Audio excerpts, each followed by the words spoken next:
네, 전류, 전압계 그리고 이제 저항판 뭐 이런 회로 사용 방법들을 지금부터 알아볼 건데요. 먼저 전압, 전류, 저항에 대해서 간단하게 알아봅시다. 이제 건전지가 있죠. 이 건전지에서 전기가 나올 거 아니에요. 이 전기, 그러니까 전기가 전자의 흐름이거든요. 이 전자의 흐르는 양, 그러니까 얼마나 많이 흐르는지를 나타내는 게 바로요 전류. 그리고 이게 얼마나 빠르게 가는지, 그러니까 얼마나 큰 힘으로 가는지를 나타내는 게 전압. 그리고 이제 요 전자들이 움직이면서 일을 하니까 우리가 전등도 이렇게 켜지고 이것도 켜지고 하는 거 아니겠어요? 이것들을 결국에는 전자를 소비하는 거죠. 이 소비하는 것이 저항. 이렇게 해가지고 저희가 이것들을 사용하는 방법들을 지금부터 알아볼 겁니다. 네, 전류계 사용하는 법을 알아보도록 할 겁니다. 자, 전류계는 전류를 측정하는 장치인데요. 전류가 무엇일까요? 전기에 흐르는 전자, 이 개수를 말하는 건데요. 그럼 얘는 이 도선에 전기가 흐를 때 얼마만큼의 많은 전자가 흐르는지 이걸 알려주는 놈이 이 전류계입니다. 자, 그럼 먼저 전지 끼우기에 이렇게 전지를 끼워 주셔야 되는데요.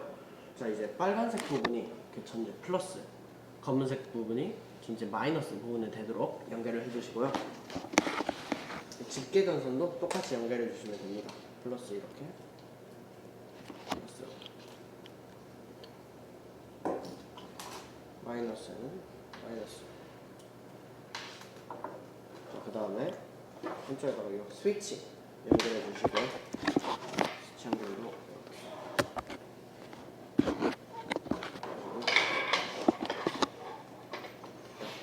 그 다음에 전류기 빨간색 부분에다가 빨간색을 연결해 주시고 검정색을 검정색 연결을 해야겠죠.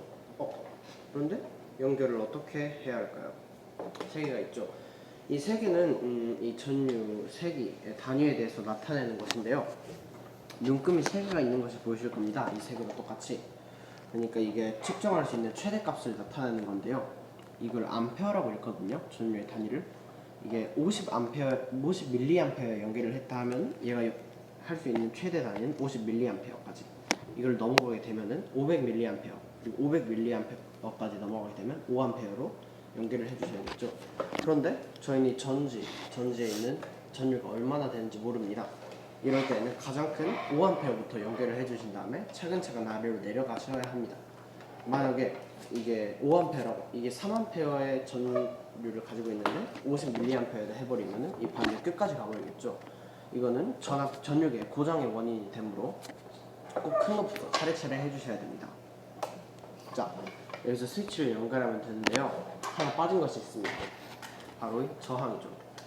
저항이란 이 전류를 소비하는 개념인데요. 이 전자가 이렇게 이동을 할 때 저항에서 이렇게 이동을 하면서 일을 합니다. 그래서 빛과 열의 형태로 에너지가 방출되게 되고, 이것을 이용해서 만든 것이 바로 이런 전등 같은 것들이죠.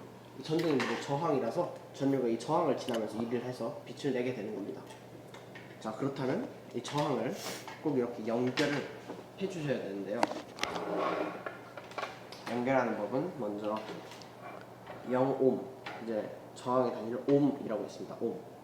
0옴에다가 먼저 하나를 연결해 주시고요. 전선을 원하는 저항에다가 연결해 주셔야 됩니다. 10옴을 원하신다면 10옴에다가, 50옴을 원하신다면 50옴. 저희는 먼저 10옴에다가 연결을 해보겠고, 이렇게 가장 큰 것부터 해봅시다. 왜 저항을 연결하는 걸까요? 이걸 하나 알아주셔야 되는데요. 아까 제가 너무 큰 전류가 흐르는데 작은 단위를 해버리면은 너무 많이 올라가서 고장난다고 말씀드렸죠. 같은 이유로 이 저항이 흐르면은 전류가 일을 하게 하면서 약해질 거 아니에요. 이렇게 약하게 만들어가지고 이 전류의 고장을 막는 원인이 됩니다. 그냥 저항 없이 바로 연결하게 되면 얘가 과부하가 걸려서 고장날 수가 있기 때문에 꼭 저항은 필수입니다. 그렇다면 스위치를 눌러볼까요? 스위치는 이렇게 계속 눌러야 되고, 아무 일도 일어나지 않죠. 자, 왜 그럴까요? 이럴 때는 또 낮은 걸로 이렇게 연결을 해주셔야 합니다. 자, 낮은 500mA로 해봤습니다. 다시 해볼까요? 좀 올라가는군요. 이런 식으로 점점 차근차근 작게 해주시면 되는데요. 눈금을 읽어봅시다. 500mA 연결했으니 500mA에 있는 맨 윗눈금 읽어서 약 30mA 이 정도의 전류가 흐르는 것 같네요. 이렇게 연결하는 것을 직렬 연결이라고 하는데요. 보시면 도선이 이렇게 나눠짐 없이 그냥 한 줄로 쭉 연결되어 있죠. 이게 바로 직렬 연결입니다. 전류계는 쭉 직렬 연결을 연결해 주세요. 왜냐하면 전류가 이렇게 흐르니까 나눠지지 않고. 자, 전압계 해볼 겁니다. 아까 전류계 기억나시나요? 전압계는 거의 비슷합니다. 그런데 다른 점이라면 아까 전류계는 직렬 연결을 했었죠. 전압계는 병렬 연결로 연결을 해야 합니다. 이게 무슨 소리인지는 제가 직접 연결하면서 설명드릴게요.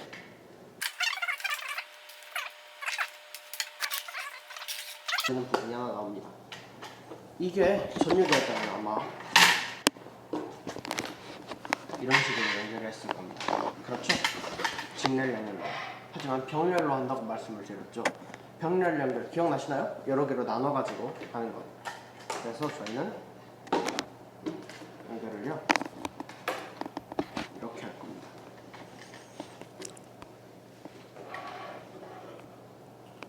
잠시만요.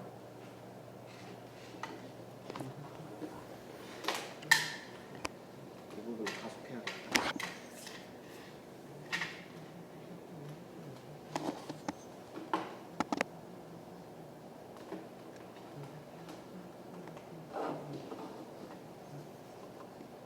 자, 완성되었습니다. 자, 뭔가 달라진 거 보이시죠?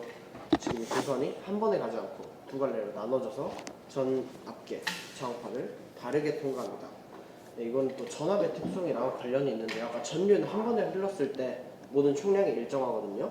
전류가 전자니까. 근데 이건 저항은 특이하게도 병렬 연결했을 때 이쪽과 이쪽의 전압이 일정하게 됩니다. 이 전압이라는 게 힘을 걸어주는 거기 때문에 나눠져 버리면 힘도 나눠지는데 이게 이렇게 두 줄로 나눠져 버리면 이쪽 가는 힘, 저쪽 가는 힘이 똑같기 때문에 똑같은 거고요. 자세한 거는 교과 시간에 배우실 겁니다. 자, 그렇다면 어쨌든 전압기는 무조건 병렬 연결로 저항과 다르게 해주셔야 되는 것을 인지하시면 되고요. 그럼 해봅시다. 연결 방법 똑같습니다. 맞춰주시면 되고요. 가장 큰 것부터 하시고, 참고로 이 전압 있는 세기는 V, 볼트 여러분도 많이 들어보셨을 겁니다. 자, 그럼 시작해볼까요? 자, 아까 30V, 15V로 할 때 아예 안 됐었죠? 그럼 가장 작은 단위 3V에 연결을 해봤습니다. 이제 측정이 되네요. 읽어볼까요? 3V니까 두 번째 있는 걸로 하면은 1.5V. 전압계는 이렇게 측정을 합니다. 자, 그럼 전압계와 전류계의 측정 그리고 읽는 법까지 알아보았는데요. 이 다음에는 전류계, 전압계 동시사용법을 알아볼 겁니다. 자, 이제 동시 사용한 모습인데요. 이거는 살짝 회로 만드는 데 오래 걸려서 한 번에 만든 모습을 보여드렸습니다. 구성은 대충 알아보시겠죠? 전지, 스위치, 전류계, 전압계, 저항판. 이 말대로 전압계는 이렇게 병렬 연결로 연결해줬고요. 전류계는 직렬 연결해줬습니다. 동시 사용할 때는 그냥 직렬 연결, 병렬 연결 이것만 잘 지켜서 해주시면 되고요.